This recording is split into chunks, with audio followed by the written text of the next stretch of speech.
Gracias, buenas noches a todos. Gracias por estar aquí en esta tarde-noche de miércoles. Todos son bienvenidos. Es una alegría siempre que nos concentramos en la palabra del Señor, porque esto es lo que edifica nuestras vidas. Y vamos a continuar con el mensaje, ¿verdad?, que estábamos viendo referente a Elías. Y vamos a continuar y vamos a ir viendo algunas cosas importantes, sobre todo para volver al Señor, para volver a levantar, establecer el pacto con Dios, y también los altares, y recibir bien a los profetas, a las personas o mensajeros del reino de los cielos. Muchas gracias. Vamos a caminar en la Escritura y todos son bienvenidos. Gracias por dejarnos entrar a sus hogares. Es una bendición estar juntos hoy. Vamos a la palabra del Señor, ¿verdad? Y vamos a comenzar en Primera de Crónicas, capítulo 16, verso 22. No toquéis, dijo, a mis ungidos, ni hagáis mal a mis profetas. Otra cosa importante dentro de la misión de Elías era la definición.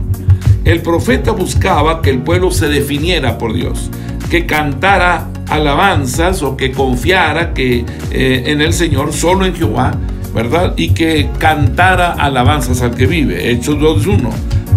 Cantaban las maravillas de Dios. El corazón debe tener una definición, ¿verdad? Y Jehová solamente, pues, hay un solo Dios verdadero, un altar, hay un solo pensamiento, y Dios es el único Dios, no hay otro fuera de Él, ¿verdad? Y Dios siempre nos ha hablado de esa unidad que hay en Él, ¿verdad? No era fácil para el profeta Elías la misión encomendada, ya que había que unificarlos, había que hacer que tomaran la decisión, ¿verdad?, de venir al Señor, porque el mayor reto no era tanto que el pueblo en sí se vuelva a Dios, sino que caiga fuego del cielo. ¿Por qué? Porque según la Biblia, Dios responde con fuego si la ofrenda es de su agrado. Si realmente la ofrenda es grata delante de Dios, entonces descenderá el fuego. Sabemos que hubo fuego del cielo cuando se estaba dedicando el tabernáculo de Moisés, porque Moisés hizo todo de acuerdo a las instrucciones que Jehová le había dado. Números 9:15. El día que el tabernáculo fue erigido, la nube cubrió el tabernáculo sobre la tienda del testimonio, y a la tarde había sobre el tabernáculo como una apariencia de fuego hasta la mañana. Así es que la presencia de Dios se estaba haciendo manifiesta, y realmente fuego se manifestó del cielo al levantar ese altar. Dice la palabra que Moisés hizo todo de acuerdo a las instrucciones, desde el altar de bronce, los muebles hasta las vestimentas de los sacerdotes, todo lo hizo como Jehová le había dicho.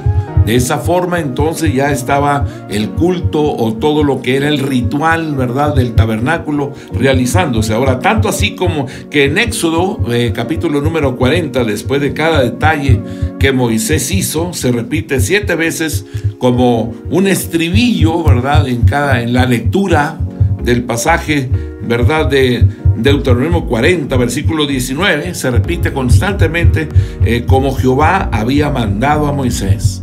En el versículo 21 también se dice como Jehová había mandado a Moisés. Versículo 23, como Jehová había mandado a Moisés. Versículo 25, como Jehová había mandado a Moisés. Versículo 27, como Jehová había mandado a Moisés. Verso 29, como Jehová había mandado a Moisés. 32, como Jehová había mandado a Moisés. 7 veces, ¿verdad?, se menciona esto, de tal forma que cuando estamos haciendo las cosas conforme a lo que Dios establece, precisamente Dios está ahí para hacer descender el fuego. Ahora, y como todo fue hecho como Jehová lo había mandado, cuando pusieron el holocausto, dice que vino fuego del cielo en aprobación, ¿verdad? Vino fuego del cielo en aprobación. ¿Por qué? Se hizo todo conforme a lo que Dios había establecido. Es por esto que si la iglesia hace todo de acuerdo a las instrucciones de Dios, puede cumplirse el propósito. Y Dios, agradado, dice amén, enviando el fuego de la aprobación. O sea, Dios envía el fuego de la aprobación. Elías pidió agua cuando no la había. O sea, realmente él había levantado el altar había buscado 7 piedras conforme a lo que se ejecutaba, cómo se levantaba el altar. Levantó una piedra representando, ¿verdad? 12 piedras representando a cada una de las tribus. Elías pidió agua cuando no la había, de que se la trajeran de donde estuviese o fuera, ¿verdad? Todo lo que hubiera para levantar el altar de Jehová que estaba caído. Así es que la restauración cuesta. Así es que salieron inmediatamente a buscar el agua para traerla al lugar. Elías Tisbista, no conforme con hacer una zanja, la hizo bien profunda para que cupiera bastante agua. Primera de Reyes capítulo 18 versículo 34 y verso 35.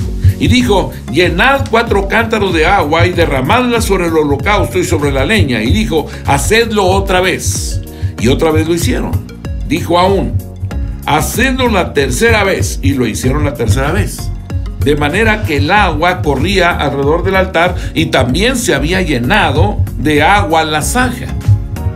Podemos llegar a pensar que Elías lo hizo para mostrar que Jehová es poderoso, ¿verdad? Pero realmente Elías quería decirle a Israel: miren, el cielo está cerrado porque ustedes han dejado el pacto. La lluvia no cae porque ustedes han derribado el altar de Jehová. Hay hambre en la tierra porque ustedes han matado a los profetas de Dios. Pero aunque Dios esté enojado, Él los ama todavía. Y si ustedes se entregan de corazón, Él se agradará, y a pesar de que ustedes no merecen nada, Él enviará fuego del cielo que consumirá la ofrenda, aunque la leña esté húmeda y todo empapado de agua. Elías sabía que era un tiempo de juicio, que Jehová estaba descontento, por eso lo había enviado a él, para que le mostrara al pueblo de Israel que no solo era el Dios verdadero y el único que debía de ser adorado, sino que a pesar de que ellos eran infieles, Él permanecía fiel. Él es un Dios fiel, un Dios verdadero, un Dios eterno, un Dios que nos tiene esculpidos en la palma de su mano. Ese altar representaba a Israel, esa condición en la cual se encontraban, caídos, destruidos, ¿verdad? Arruinado, vacío, sin ofrenda. No había sacerdote que ministrara a Jehová. Mas Elías arregló el altar. Primera de Reyes 18:30. Entonces dijo Elías a todo el pueblo: acercaos a mí. Y todo el pueblo se le acercó, y él arregló el altar de Jehová que estaba arruinado. Para que descendiera fuego del cielo, el altar no podía estar arruinado, sino levantado. Luego las escrituras dicen en Primera de Reyes 18, 31 y 32. Y tomando Elías 12 piedras, conforme al número de las tribus de los hijos de Jacob, al cual había sido dada palabra de Jehová, diciendo: Israel será tu nombre. Edificó con las piedras un altar en el nombre de Jehová. Después hizo una zanja alrededor del altar en que cupieran 2 medidas de grano. Y termina el versículo, Primera de Reyes 18:36. Cuando llegó la hora de ofrecerse el holocausto, se acercó a él el profeta Elías y dijo: Jehová, Dios de Abraham, de Isaac y de Israel, ya sea hoy manifiesto que tú eres Dios en Israel y que yo soy tu siervo y que por mandato tuyo he hecho todas estas cosas. O sea que Elías hizo lo que hizo siguiendo las instrucciones, y Elías restauró todo lo que Israel había dejado y abandonado para agradar a Dios, de manera que respondiera como el que está agradado y no enojado por la apostasía en que estaba sumido el pueblo. Cuando Dios no es el todo en nuestra vida, pasan 3 cosas, ¿verdad?, que vienen a manifestar la condición en la cual nos encontramos. Se deteriora la relación con Dios, primero. Segundo, se pierde la adoración. Tercero, se estropea la comunicación. Estas fueron las causas por las que Elías tenía que restaurar todo, haciendo que Jehová fuera el todo en ellos. Sin embargo, el profeta pensó que lograría volver el corazón del pueblo a Dios con la manifestación gloriosa de una señal que solo uno que fuera Dios pudiera hacer. Pero si una persona no tiene el corazón dispuesto para Dios, es en vano que él escuche mensajes o vea señales. Ahora, ¿por qué Elías estaba tan deprimido? Y la razón fue porque Elías tenía confianza en los milagros. Él pensaba que el pueblo cambiaría al ver descender fuego del cielo, ignorando que cuando un pueblo no tiene corazón, Dios puede enviar fuego, detener la lluvia y hacer que llueva, manifestar su poder, manifestar sus obras y maravillas. Sin embargo, seguirán de la misma forma. Es el corazón. Veamos a Israel. Este pueblo pide señales a Dios y ama sus maravillas, las quiere como evidencia, pero al final de cuentas tropiezan en ellas porque no tienen el corazón perfecto para Dios. Primera de Pedro capítulo 2 versículo 8. Y piedra de tropiezo y roca que hace caer, porque tropiezan en la palabra siendo desobedientes, a lo cual fueron también destinados. Así que el pueblo, impactado por lo sobrenatural, reacciona por las señales con una aparente aceptación y definición hacia Dios, pero su corazón está muy lejos de él. Primera de Reyes capítulo 18 verso 39. Viéndolo todo el pueblo, se postraron y dijeron: Jehová es el Dios. Jehová es el Dios. Aparentemente el propósito se logró, pero más tarde el profeta tuvo que huir porque lo buscaban para quitarle la vida. Primera de Reyes 19:10. Él respondió: he sentido un vivo celo por Jehová, Dios de los ejércitos, porque los hijos de Israel han dejado tu pacto, han derribado tus altares y han matado a espada a tus profetas, y solo yo he quedado, y me buscan para quitarme la vida. El pueblo había vuelto a dejar al Señor. Para lograr que un pueblo se defina por Dios, no basta impactarlo con milagros, impactarlo con señales extraordinarias, retarle para humillar su falsa fe y confrontar su idolatría, atacar la aparente causa de su extravío y derribar sus falsos altares, ridiculizar a sus falsos profetas e incluso reírse de su religión. El grande problema, ¿verdad? Primera de Reyes capítulo 18 verso 27. Y aconteció al mediodía que Elías se burlaba de ellos diciendo: gritad en alta voz, porque Dios quizás está meditando o tiene algún trabajo o va de camino, tal vez duerme y hay que despertarlo. ¿No es suficiente? Podemos tomar la suficiencia de Dios y restregársela en la cara a la gente como evidencia de que a Jehová hay que servirle porque es poderoso, porque hace señales, porque se manifiesta, porque cambia vidas, porque sencillamente Él es el Dios vivo. Pero si no tiene el corazón de Dios, eso no vale nada. A Dios hay que amarlo por lo que Él es, por lo que Él ha dicho y por lo que Él ha hecho.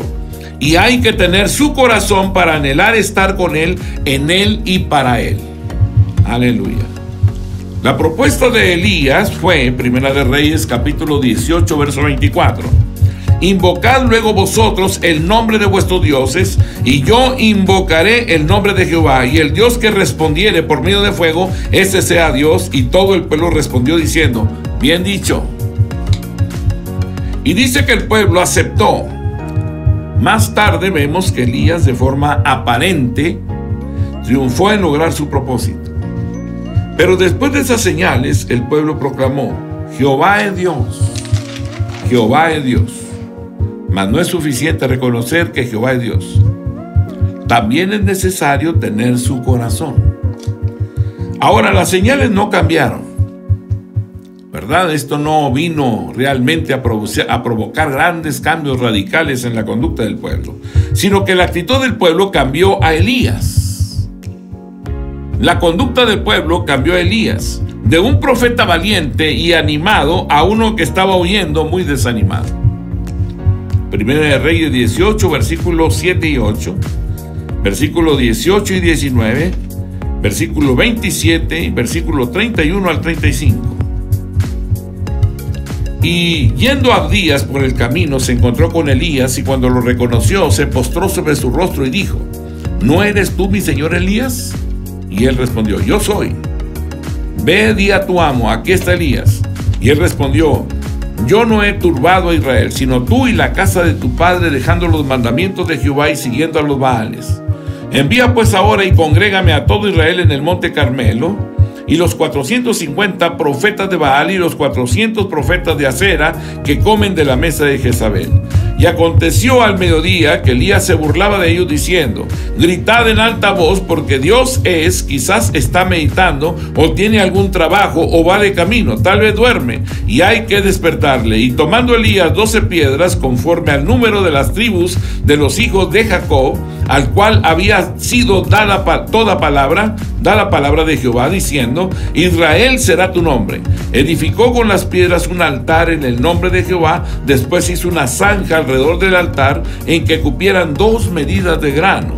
Preparó luego la leña y cortó el buey en pedazos y lo puso sobre la leña. Y dijo: llenad 4 cántaros de agua y derramadla sobre el holocausto y sobre la leña. Y dijo: hacedlo otra vez. Y otra vez lo hicieron.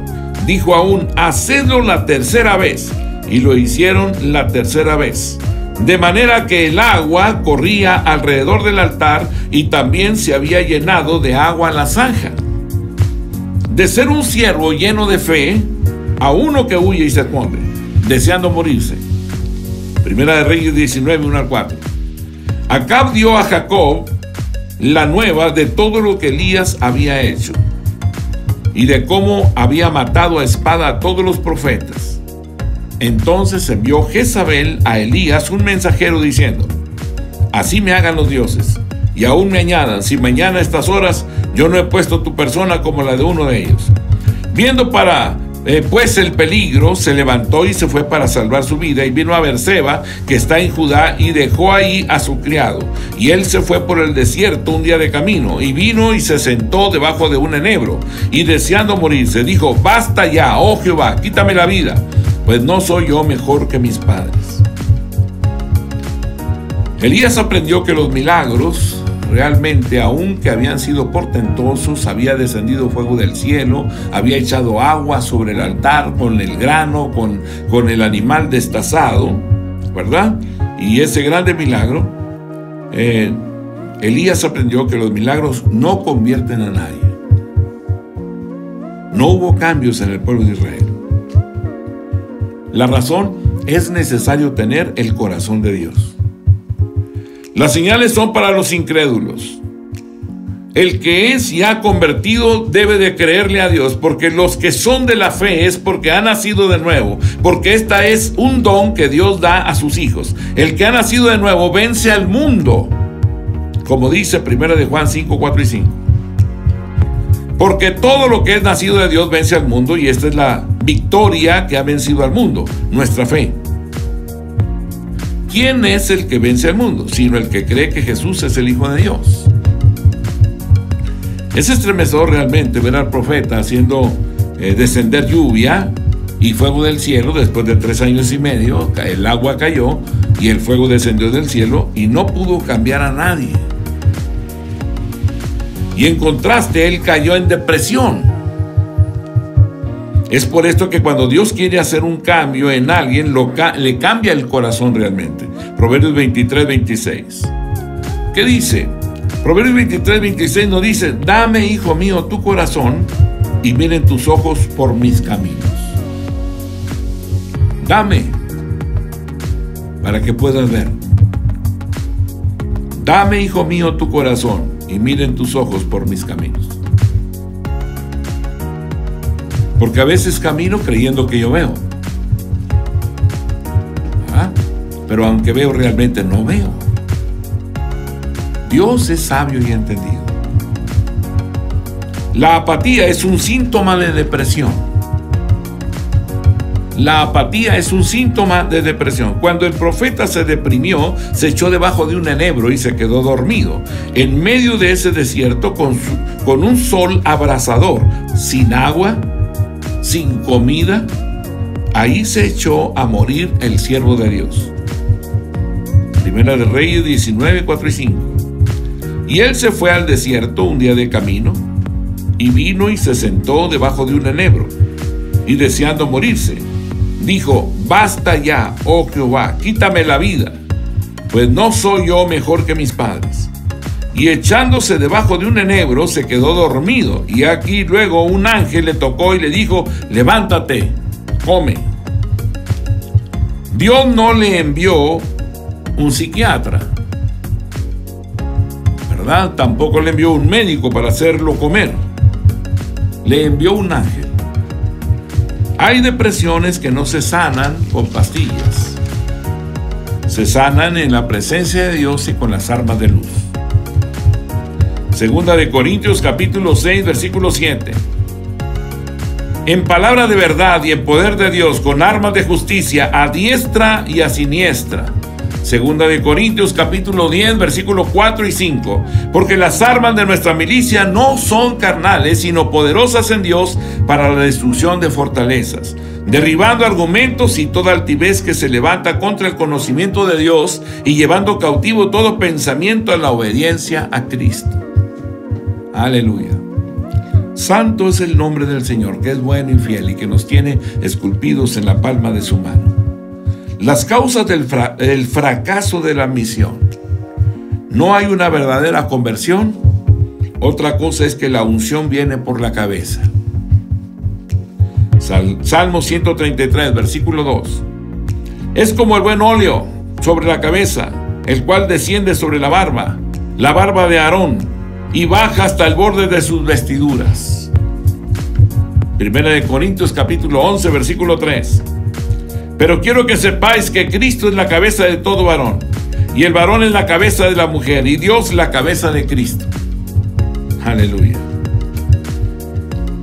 Cuando el jefe de la casa no entiende, los hijos tampoco entienden. Cuando Josías se volvió a Jehová, el pueblo de Israel hizo lo mismo.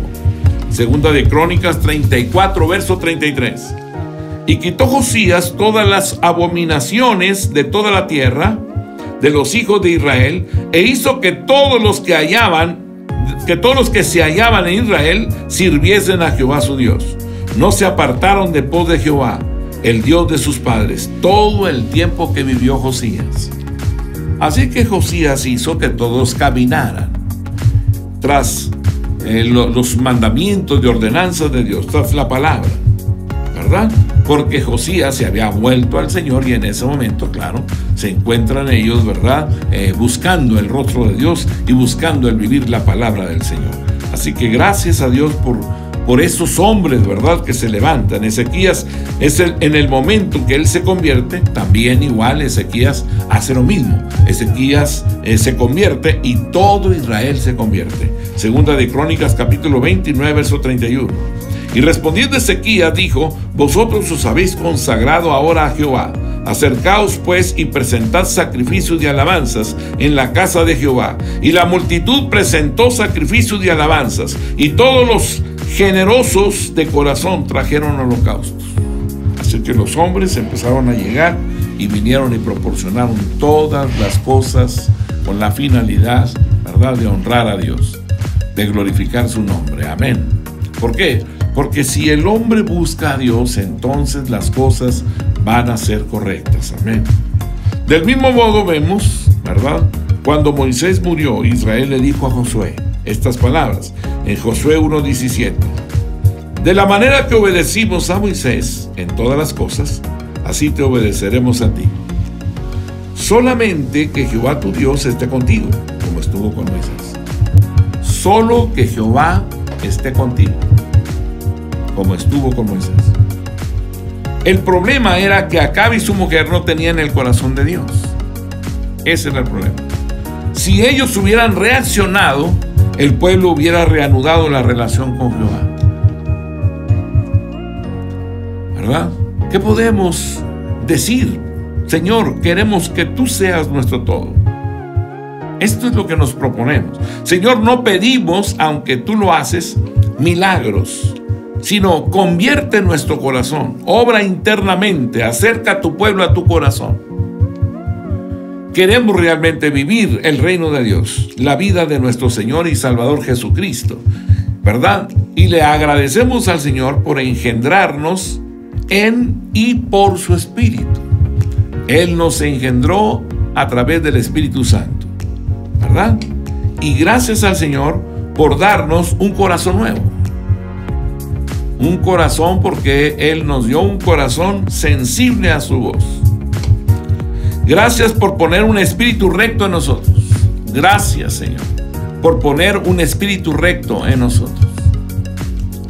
Queremos agradarle, que venga su reino, que se haga su voluntad, así como en el cielo, así también en la tierra, que la voluntad del Dios eterno y todopoderoso se cumpla. Que tu reino sea afirmado en la iglesia. Que tu reino sea afirmado en la iglesia. Que obedezcamos a nuestro Señor, que nos sometamos a sus decretos soberanos de su voluntad. Aleluya. El Señor ha dicho: no todo el que me dice Señor, Señor entrará en el reino de los cielos, sino el que hace la voluntad de mi Padre que está en los cielos. Aleluya. Bendito sea Dios eterno. Deuteronomio 10, versículo 20 y 21. A Jehová tu Dios temerás, y a Él solo servirás. A Él seguirás, y por su nombre jurarás. Él es el objeto de tu alabanza, y Él es tu Dios. Creo que el mandamiento, o lo que Dios nos manda en este pacto que Dios ha hecho con estas especificaciones del pacto: a Jehová tu Dios temerás, a Él solo servirás, a Él seguirás, y por su nombre jurarás. Él es el objeto de tu alabanza, y Él es tu Dios. Hemos escuchado tantas veces que solo a Dios hay que servir, y que solo a Él hay que amarlo, y que únicamente Él debe ser el objeto de nuestra alabanza. Quizás las circunstancias que nos rodean sean bastante extremas, de tal forma que estemos pensando en que necesitamos ser consolados, o quizás que necesitamos fortaleza en algunas áreas, ¿verdad? Mas sin embargo es necesario que comprendamos bien lo que es lo primero, ¿verdad? Y cuál es el primer y grande mandamiento. Mateo 22, versículos 37 y 38. Y Jesús le dijo: amarás al Señor tu Dios con todo tu corazón, y con toda tu alma, y con toda tu mente. Este es el primero y grande mandamiento. Sin ningún lugar a duda, todos nuestros problemas estarían resueltos ya. ¿Por qué decimos esto? Porque de esto depende toda la ley. De esto depende toda la ley. Todos los profetas y todo lo que Dios ha dicho y todo lo que Dios va a decir, de ahí también se desprende todo lo que eres y todo lo que serás. Por eso es medicina para toda enfermedad y solución para todos nuestros problemas. Es el pacto. Si hay algo que pueda resumir toda la ley, o todo lo que es el corazón de Dios y el propósito de Dios en nuestras vidas, ¿verdad? Algo que pueda comprender toda la escritura es esto: solo a Jehová tu Dios temerás, a Él solo servirás, y solo Él será el objeto de tu alabanza y de tu adoración. No hay otro. Todo aquello que hacemos debemos de hacerlo para honrar, glorificar y exaltar al Señor. Si nos disponemos a profundizar en la relación de Dios con Israel, por ser el primer pueblo con que Dios tuvo un pacto, nos vamos a dar cuenta que la causa de todos los problemas en esta relación era el pecado de idolatría. Es un grande problema, ¿verdad? Cuando volteamos hacia el Antiguo Testamento y vemos las grandes dificultades de Israel con Dios, la idolatría tenía mucho, principalmente una de las cosas que tenían que ver con el trato. En 9 ocasiones Dios hace referencia a que Él es un Dios celoso, y las 9 ocasiones en que se hace referencia tiene que ver con la idolatría. Si buscamos en el Antiguo Testamento, encontraremos que todo problema, todo castigo a Israel, toda crisis, toda reprensión, toda exhortación fuerte vino por causa de la idolatría.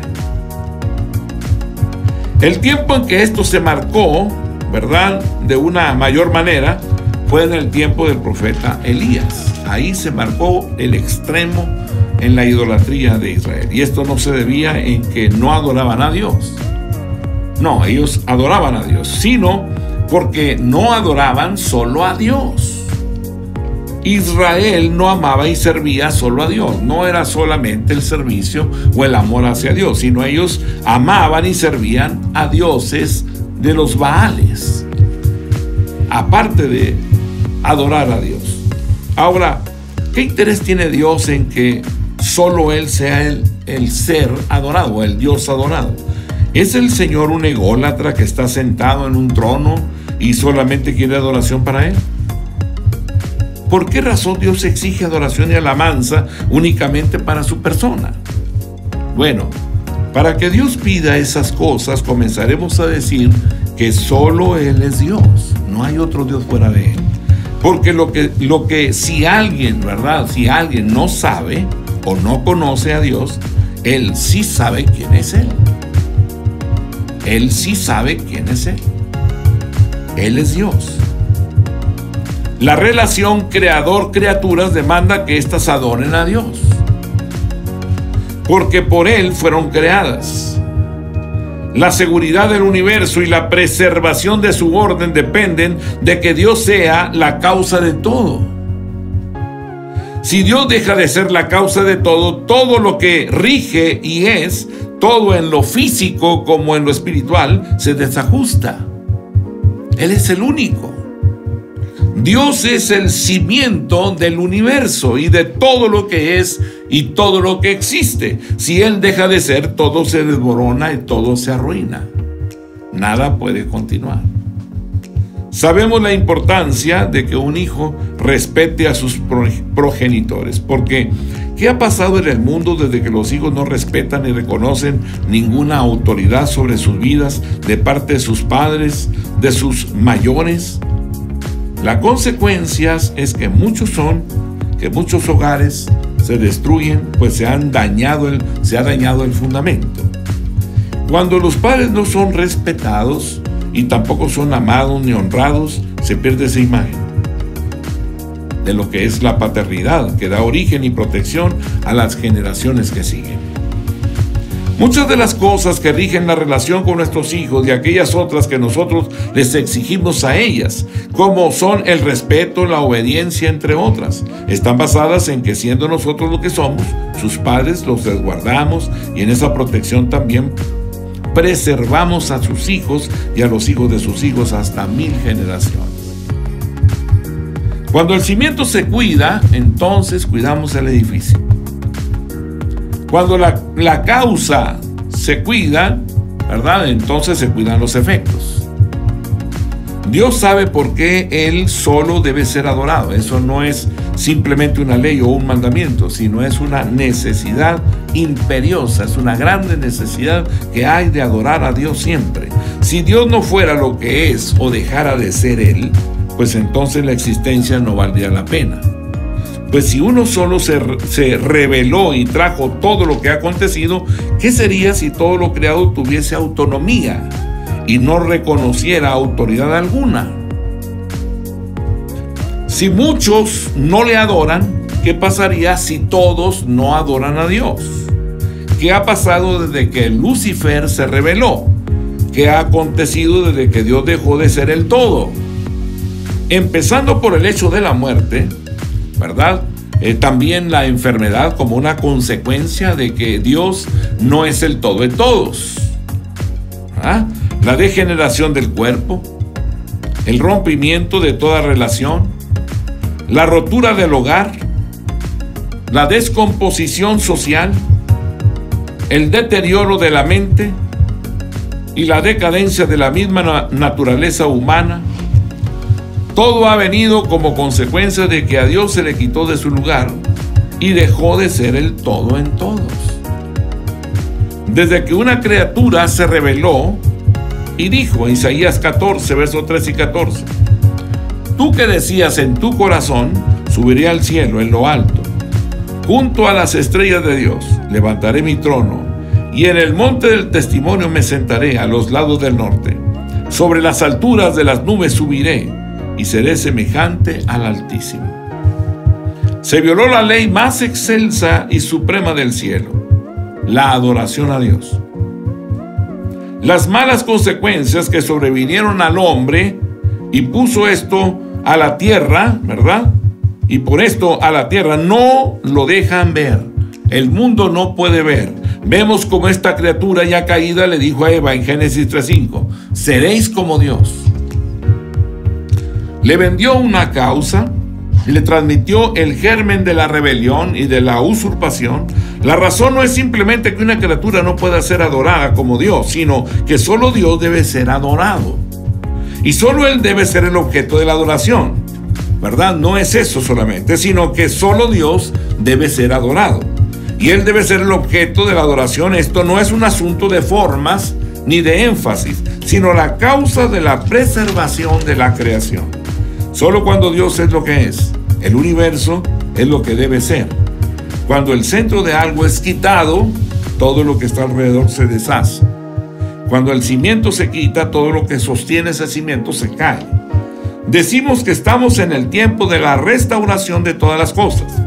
Se habla de restaurar la adoración, se habla de restaurar la predicación, se habla de restaurar el orden de las cosas, pero hasta que no se restaure, que Dios sea el todo en todos, no se restaurará absolutamente nada.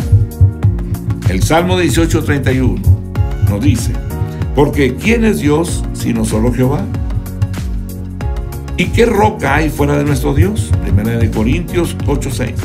Para nosotros, sin embargo, solo hay un Dios, el Padre, del cual proceden todas las cosas.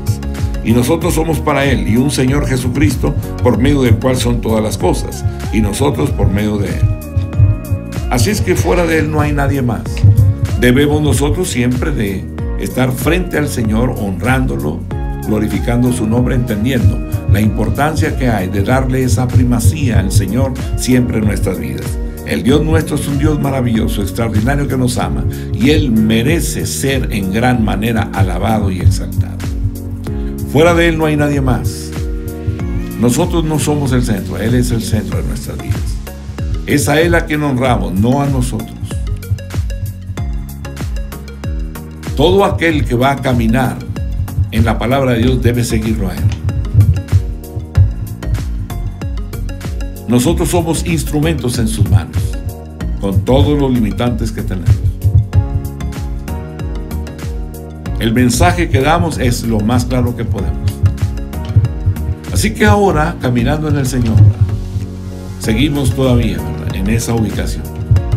Bendito sea el Dios Todopoderoso, Dios nuestro, el cual nos ama entrañablemente, nos tiene esculpidos en la palma de su mano, y que nos ha tomado con esas imperfecciones, con la finalidad de honrar, glorificar y exaltar su bendito nombre.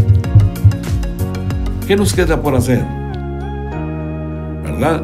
Confiar en que el Dios que ha comenzado la buena obra en nosotros la va a perfeccionar. Así que gracias a Dios por todas las bondades con las cuales Él se ha manifestado en nuestras vidas, y hoy, ¿verdad?, dejamos aquí y vamos a orar al Padre de las Luces con la finalidad de poner nuestras vidas en sus manos. Cierre sus ojos y oremos. Señor, muchas gracias. Esta noche, Señor, delante de ti estamos. Queremos honrarte, glorificarte, exaltarte, poderoso Señor. En tus manos está nuestra vida. El honor y la gloria son para ti. Tú eres la razón de nuestra existencia. Bendito seas por siempre y para siempre. Queremos decirte, Señor, que te amamos, que tú lo eres todo en nuestra vida, que fuera de ti no hay nadie más, que eres el Dios único, que eres el Dios verdadero y eterno, Señor. Tu nombre, oh Dios, es un nombre sobre todo nombre, el nombre en el cual nosotros, Señor, caminamos día con día. Así que, Señor, a ti sea el honor y la gloria, y yo bendigo a cada uno de mis hermanos en el nombre de Cristo, nuestro Señor y Salvador. Amén. Hermanos, Dios les bendiga, la paz de Dios sea con ustedes. Gracias por estar aquí con nosotros. La paz de Dios sea con ustedes. Amén.